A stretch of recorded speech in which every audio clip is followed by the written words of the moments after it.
Hola, anem a parlar de relacions i consultes.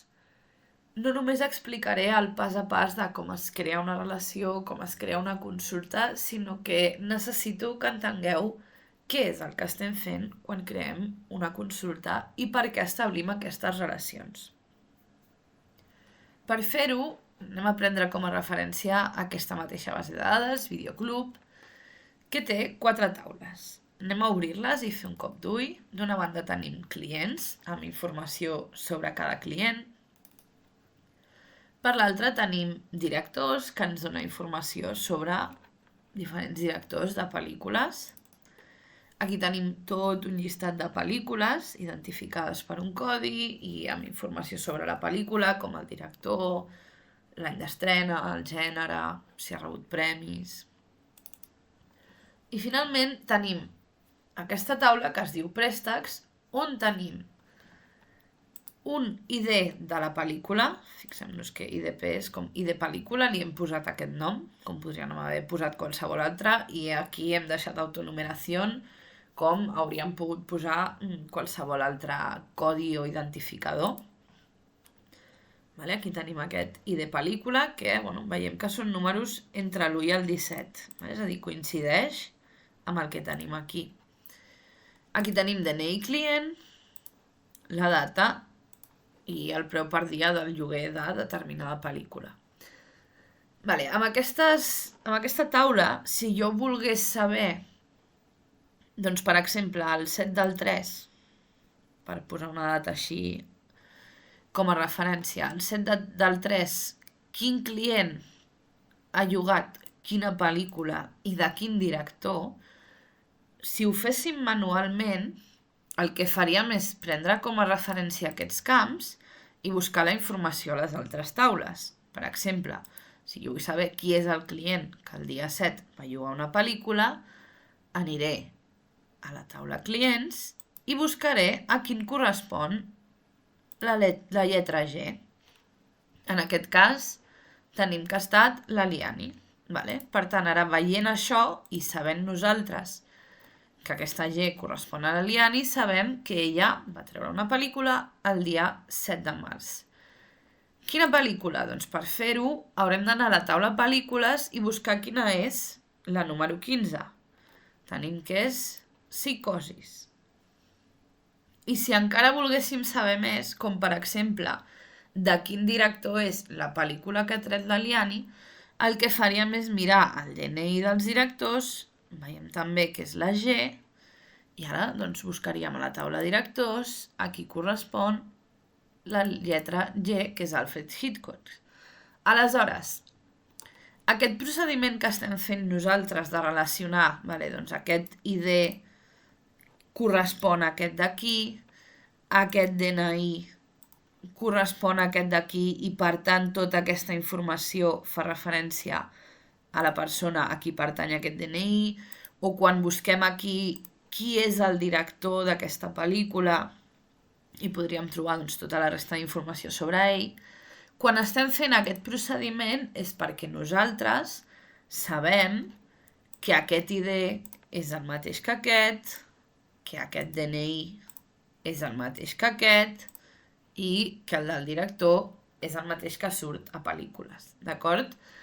Aleshores, Access no ho sap. Access aquí té unes dades, però Access no pot saber que aquest 15 és el mateix que aquest. D'acord? Access no entendrà, si aquí hi ha un 15 i a l'altra taula també, vol dir que es fa referència a aquesta pel·lícula. L'Access de per si no ho sabrà, no sap si això és, aquest 15 és 15 de pel·lícula número 15, de 15 euros o 15 pomes. L'Access no ho sap, perquè no pot raonar com ho fem nosaltres. Aleshores, el que farem és crear una relació. En aquest cas, més d'una. Vale? És a dir, una perquè identifiqui l'ID de la pel·lícula i després una altra per l'ID del client i que sàpiga que aquest client és el mateix que aquest i que entengui que aquestes taules estan relacionades. Per fer-ho, el primer que farem és tancar les taules que tinguem obertes. Vale? Amb la X que surt a la pestanyeta les tanquem i aleshores anirem a herramientes de bases de datos perquè recordeu que les relacions no són un objecte, perquè els objectes els podem crear des d'aquí. Els objectes són taules, consultes, formularis i informes. Com podem veure aquí els noms de les seccions, per tant, els podem crear. En canvi, les relacions són una eina, una herramienta. Si col·loquem el cursor a sobre ja veiem que ens diu relaciones, define cómo se relacionan los datos en las tablas, como hacer coincidir campos de identificación o campos de nombre en diferentes tablas. Quan cliquem, en aquest cas ens apareixen aquí les taules, si no apareguessin, el que hauríem de fer és, quan tenim això de relacions i aquest espai en blanc aquí obert, venir a agregar tables i en aquesta mena de desplegable o finestreta que se'ns obre aquí a la dreta, anirem seleccionant les taules que vulguem obrir per crear relacions. Si les necessitem totes, doncs totes, si no, doncs les que necessitem. Per fer-ho, o bé podem fer doble clic, que ens apareix aquí, o bé seleccionem i agregar, o si volem seleccionar-les totes, amb la tecla control i anem clicant, és a dir, seleccionar aquí no és arrossegar, veiem, no ho podem fer així. Per seleccionar més d'una a la vegada seria, seleccionem la primera, per exemple aquesta, cliquem la tecla control i aleshores fem un clic aquí i un aquí. I ara clicarem a agregar les tables seleccionades. Jo ja he agregat dos aquí, aleshores se'm duplicaran. Si ens passa això, és tan senzill com la que estigui repetida, aquí tenim clients i aquí clients 1, doncs ocultar taula, que ho tenim aquí, o botó dret i ocultar taula, i ja està. Ara que ja tenim les taules que necessitàvem aquí, podem tancar això si ja no ho necessitem, i una cosa que podem fer també és moure aquestes taules, d'acord? Amb el botó esquerre del ratolí cliquem, sense deixar de prémer, movem i allà on vulguem deixar anar la taula, deixem anar. Aleshores, anem a veure com relacionar aquestes taules. Hem vist que, per exemple, a préstecs, aquest camp que posava ID pel·lícula, IDP, era el mateix que aquest. D'acord? Doncs això li hem de dir a l'accés. Una cosa que podem fer perquè no ens enganxi aquesta de per mig, que no passaria res, però simplement perquè visualment veiem més clara la separació, és baixar aquesta. Aleshores, agafarem aquest IDP, que ja veiem que té una claueta, que és el campo clave, que ara explicarem què és, i apretant amb el botó esquerre del ratolí, l'arrosseguem i el deixem anar a IDP. És important que aquí, abans de donar-li a crear de manera pràcticament automàtica, ens fixem en dues coses. La primera, que aquí comprovem que realment hem seleccionat el camp que volíem. Perquè si, per exemple, agafo el ratolí sense voler em col·loco a DNI client, doncs això no em serveix, necessito IDP. Doncs clico per aquí i m'asseguro que estic relacionant IDP amb IDP i que no se m'ha anat el dit i estic a un altre camp. I després clicarem a exigir integritat referencial.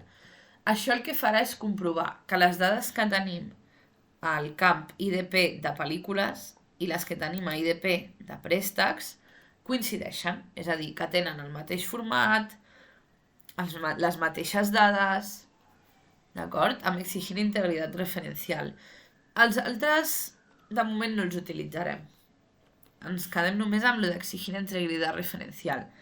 Ens servirà perquè si hi ha algun error, l'accés ens informarà, ens donarà error en aquest pas i no quan ja haguem creat la consulta.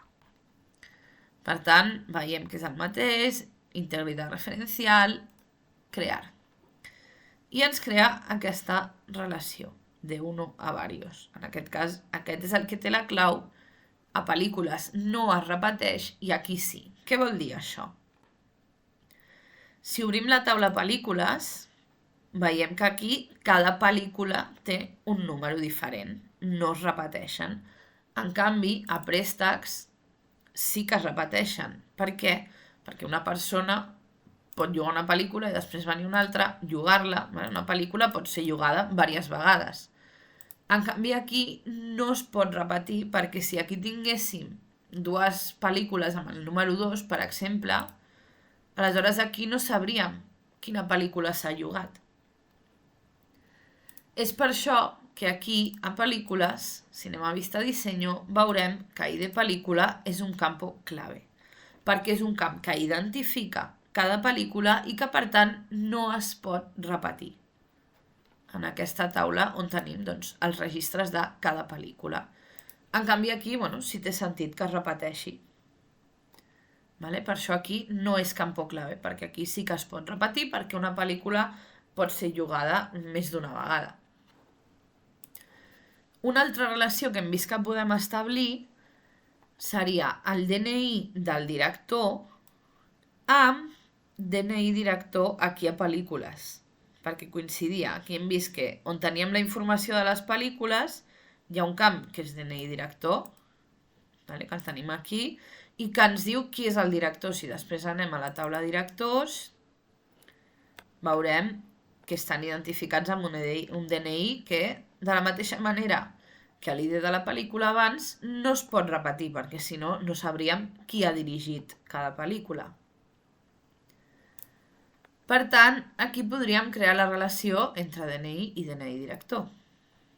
Exigim integritat referencial, comprovem, crear, i fixeu-vos, anem a llegir el missatge, ¿vale? Ens diu, el motor de base de datos no pudo bloquear la tabla películas porque actualmente la está utilizando otro usuario o proceso. Què vol dir això? Que la tinc oberta. Tinc aquestes dues taules obertes, per tant les he de tancar per poder fer la relació. Per això abans el primer que hem fet és tancar totes les taules. I ara sí, DNI a DNI director, exigir integridad referencial i crear. Després ens queda aquí, a préstecs, relacionar DNI client amb el DNI de la taula clients. Perquè nosaltres fem aquesta relació, anem a obrir-les, ja les tornarem a tancar, però anem a obrir. Nosaltres veiem que aquí teníem quina pel·lícula s'havia llogat, que aquesta relació ja la tenim feta, però ara necessitem que l'accés entengui que si aquí posa 2222222B, vol dir que el client que tingui aquest DNI, en aquest cas Facundo, és qui ha tret aquesta pel·lícula. Per tant, tanquem. I anem a arrossegar i veurem què passa, perquè ara, si us hi fixeu, cap dels dos té una claueta. Aquí, aquest tenia clau i aquest no. Aquí, aquest tenia clau i aquest no. I aquí, cap dels dos té clau. Anem a veure què passa. Portem el DNI de clients a DNI client. Exigim integritat referencial. Cliquem a crear. Y anem a llegir el que ens diu. No se encontró ningún índice único para el campo al que se hace referencia en la tabla principal. Això el que vol dir és no hay campo clave. Hem de crear un campo clave per després poder fer la relació. Li donem a acceptar o a la X, és igual, perquè en qualsevol cas no podem crear aquesta relació, per tant, tancarem. I vindrem a clients. Anem a obrir-les les dues. Com estem relacionant aquest amb aquest, anem a obrir les dues. Aquí a clients ja veiem que, evidentment, el DNI és una cosa que no es pot repetir. Identifica a cada persona i no pot haver-hi dos amb el mateix DNI. En canvi, aquí sí. Pel que comentàvem, una persona pot treure més d'una pel·lícula. Per exemple, aquí han tret la pel·lícula 1 i després la mateixa persona ha tret la pel·lícula 2. Per tant, el lloc on definirem DNI com a campo clave, com a identificador únic i irrepetible, serà a la taula clients i no a préstecs, on sí es pot repetir, com podem veure, i que a més té sentit que es repeteixi. Per tant, tanquem, Anem a venir aquí, vista diseño, el que farem és col·locar-nos aquí a DNI, establir-ho com a clave principal, ja sabeu que podem fer clicant aquí o aquí, botó dret, com sigui, guardem els canvis, ho estic fent clicant al botó dret, guardar, tanquem, per poder fer la relació, i ara sí arrosseguem de DNI a DNI client. Exigim integritat referencial i ara sí que ens ha creat la relació. La posició de les taules és completament indiferent, és igual si una tapa l'altra, si una se'n va d'un cantó a l'altre, si es creuen les línies, això ens dona igual, si una passa per darrere de l'altra, ens és igual, ¿vale? Mentre sapiguem que hem creat bé les relacions, és igual com estigui col·locat això, si està més ben alineat o menys, ens és absolutament igual. El que farem ara que hem creat aquestes relacions és guardar i tancar-les. Ara que l'Access ja sap que existeix aquestes relacions, que existeixen aquests vincles o relacions entre les diferents taules, ja podem crear una consulta. A una consulta el que farem és com crear una taula on ens apareixeran els camps que ens interessin de diferents taules en una d'única. Anem a veure un exemple pràctic. Vindrem a crear perquè una consulta sí és un objecte i, tot i que es pot fer des de disseny de consulta, utilitzarem l'assistente para consultes. Per què? Doncs perquè és més intuïtiu, més senzill d'utilitzar, l'hem treballat més i de cara a l'examen, si utilitzeu aquest, millor, us serà més fàcil. Cliquem aquí, se'ns obre aquesta finestra emergent i anirem a Assistente para consultes sencilles, perquè pel mateix motiu que és un accés nivell senzill, farem només consultes senzilles. Aleshores, ens apareix això d'aquí. Aquí ens diu qué campos desea incluir en la consulta. Puede elegir en más de una consulta o tabla, és a dir, podem barrejar diferents camps d'aquí per crear una consulta. Anem a veure quins camps ens poden interessar. Per exemple, de la taula clients podem agafar el nom de cada client per veure qui s'ha emportat cada pel·lícula. Després veurem el nom de la pel·lícula. El passem aquí, podem o bé fer doble clic o la fletxeta. Doble clic o la fletxeta. Aquí anirà sortint el que després apareixerà a la consulta. Per aquí canviem de taula. Anem a veure en quina data se la va endur. I anem a veure també el nom del director de la pel·lícula. Si ara decideixo que vull canviar l'ordre, el que he de fer és m'emporto això una altra vegada cap allà, amb la fletxeta, i torno a venir a préstecs i torno a col·locar data. Per tant, amb aquestes fletxetes podem moure cap allà les dades. Si cliquéssim aquí, se'ns passarien totes. Com no volem, doncs les torno cap aquí i deixo només data. Per tant, el que veiem ara és que estarem creant una consulta on veurem el nom del client, el nom de la pel·lícula que s'ha emportat, el nom del director d'aquesta pel·lícula. Anem a posar també el cognom. Anem a treure data i anem a posar també el cognom. I ara sí, tornem a préstecs i anem a veure la data de la pel·lícula.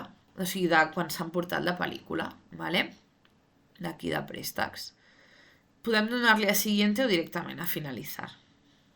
Si li donem a finalitzar, ens posa el nom clients consulta. De moment ja ens serveix. I ara què ens està dient? Doncs el nom de quina pel·lícula es va endur cadascú, el nom del director de la pel·lícula en qüestió, el cognom també, i la data del préstec. Com hem creat les relacions, l'Access ha pogut fer, per dir-ho d'alguna manera, aquesta consulta, on evidentment ens és molt més còmode accedir a la informació. Per què es fa això? Perquè a l'hora de treballar, si estem treballant així ràpid, a préstecs, posem ràpidament a l'identificador de la pel·lícula, anem a afegir-ne un a l'atzar, Aquí una lletra també a l'atzar. Un DNI a l'atzar. He posat només la lletra perquè està feta amb màscara. Després ho veurem en un altre vídeo amb més calma, com s'ha fet aquesta màscara. Aquí triem una data, la que sigui, i un preu també a l'atzar. D'acord? I és molt més ràpid escriure això que estar escrivint el nom del client o el seu DNI, el nom de la pel·lícula, que potser és molt llarg. Vale? Quan estem treballant aquí anirem molt més ràpid simplement posant el codi de la pel·lícula, el DNI del client i la data, i ja està. Si aquí guardem i tanquem, vale? Aquí ja podem veure la informació, doncs això, molt més còmoda, però sense haver d'escriure tot això cada vegada que hi hagi un préstec. Aleshores, quan tenim aquesta consulta, doncs, bueno, és entendre una mica les dades que tenim i podem, per exemple, si volem veure doncs, un mateix client quantes pel·lícules s'han dut, podem endreçar-ho pel nom. Aleshores, com ens apareixerà junt, podem veure quines pel·lícules s'han dut cadascú. O si volem veure, no sé, per data també, de més antic, de que fa més temps que les han llogat fins a menys, ho posem per aquí. Vale? O si volem filtrar segons el nom del director, el que necessitem en el moment en el que estiguem treballant amb les dades. D'acord? Doncs fins aquí el vídeo sobre consultes. Després en un altre s'explicaran els criteris.